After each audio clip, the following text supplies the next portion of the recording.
కళ్ళు తాగడం వల్ల ఎన్ని ఉపయోగాలు ఉన్నాయో తెలుసా? చాలా మందికి కళ్ళు తాగడం అదేదో పెద్ద తప్పులాగా భావించి మంచి ఆరోగ్యకరమైన నేచురల్ హెల్తీ డ్రింక్ ని మిస్ అవుతున్నారు. ఇప్పుడు మనం తినే ఫుడ్ వల్ల హార్మోన్ ఇంబ్యాలెన్స్ అయ్యి చాలా హెల్త్ ప్రాబ్లమ్స్ ప్రతి ఒక్కరికి వస్తున్నాయి. ఇలాంటప్పుడు మనకు అందుబాటులో ఉన్న కొన్ని నేచురల్ డ్రింక్స్ ని అస్సలు మిస్ అవ్వద్దు. కళ్ళు తాగితే క్యాన్సర్ సెల్స్ తో ఫైట్ చేసి ఆ సెల్స్ ని బ్రేక్ చేస్తుందని నిపుణులు చెప్తున్నారు. అలాగే కళ్ళు తాగితే డైజెషన్ ప్రాబ్లం పోతుందంట. కళ్ళు తాగితే ఐస్ కి హెయిర్ గ్రోత్ కూడా చాలా మంచిది.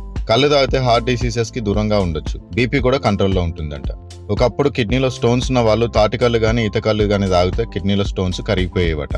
కళ్ళు లేడీస్ తాగకూడదని ఎక్కడ రూల్ లేదండి. ఫీడింగ్ మదర్స్ కి కళ్ళు తాగితే చాలా మంచిదంటారు. పూర్వీకులు ఒక మంచి మాట చెప్పేవాళ్ళు, కళ్ళు తాగితే పిల్లలు కడిగినట్టు పుడతారని. ఇంత మంచి హెల్తీ డ్రింక్ ని ఆకాశం ఎత్తి చెట్టుకెక్కి మనకు అందించే గౌడన్నలకు మొత్తం నిజంగా సలాం కొట్టాలి. కానీ కళ్ళు తాగే వాళ్ళు ఎక్కడ పడితే అక్కడ తాగకూడదు. కల్తీ కళ్ళు తాగితే అంతే సంగతులు. ఈ సమ్మర్ లో ప్యూర్ తాటికల్లు తాగండి, బాడీని చల్లగా ఉంచుకోండి. అలాగే తాటి ముంజలు కూడా ఖచ్చితంగా మిస్ అవ్వకుండా తినండి.